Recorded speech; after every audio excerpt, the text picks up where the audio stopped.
दोस्तों, क्या आप जानते हैं कि कोरियाई युद्ध जो 1950 में शुरू हुआ था, आज भी एक तरह से ख़त्म नहीं हुआ है।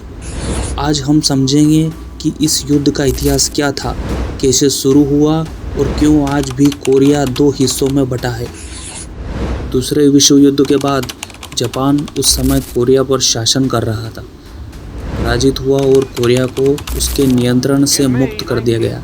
लेकिन जल्द ही कोरिया का प्रबंधन संयुक्त राज्य अमेरिका और सोवियत संघ के हाथों में आ गया। इन दोनों महाशक्तियों ने इसे दो हिस्सों में बांटने का निर्णय लिया, नॉर्थ कोरिया और साउथ कोरिया।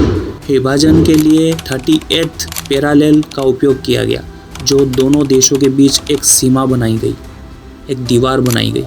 नॉर्थ कोरिया में सोवियत संघ के समर्थन से कम्युनिस्ट सरकार स्थापित की गई, जिसका नेतृत्व किम इल सुंग कर रहे थे। वहीं साउथ कोरिया में अमेरिका के समर्थन से डेमोक्रेटिक सरकार बनाई गई, जिसके नेता स्यांगमन री थे। इस विभाजन ने दोनों देशों के बीच तनाव पैदा कर दिया। साउथ और नॉर्थ दोनों ही एकजुट पूरे कोरिया पर कंट्रोल करना चाहते थे। 25 जून 1950 को नॉर्थ कोरिया ने सोवियत संघ और चीन के समर्थन से 38 पैरेलल बॉर्डर लाइन पार कर साउथ कोरिया पर हमला किया। अचानक इस हमले से साउथ कोरियाई सेना संभल नहीं पाई और जल्द ही नॉर्थ कोरियाई सेना ने साउथ कोरिया के अधिकांश हिस्सों पर कब्जा कर लिया, जिसमें सियोल भी शामिल था। संयुक्त राष्ट्र ने इस आक्रमण की निंदा की और साउथ कोरिया की मदद के लिए एक बहुराष्ट्रीय सेना भेजने का निर्णय लिया। इस संयुक्त राष्ट्र सेना का नेतृत्व अमेरिका ने किया और इसमें कई देशों ने भाग लिया, जिसमें ब्रिटेन, फ्रांस, कनाडा, ऑस्ट्रेलिया, तुर्की, फिलीपींस, थाईलैंड और ग्रीस सहित 16 देशों ने भाग लिया था।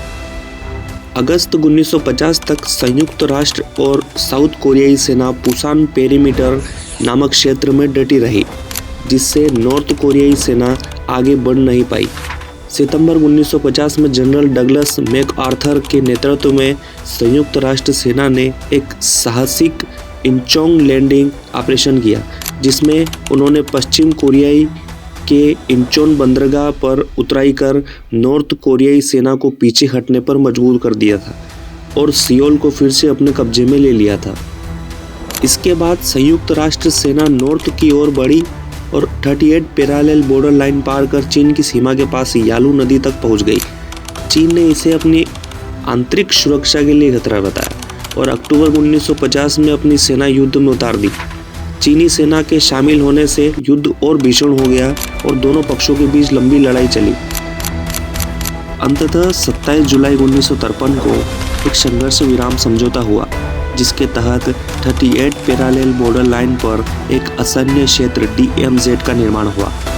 यह DMZ आज भी नॉर्थ और साउथ कोरिया को अलग करता है और कोरियाई युद्ध तकनीकी रूप से कभी समाप्त नहीं हुआ, क्योंकि कोई औपचारिक संधि नहीं हुई।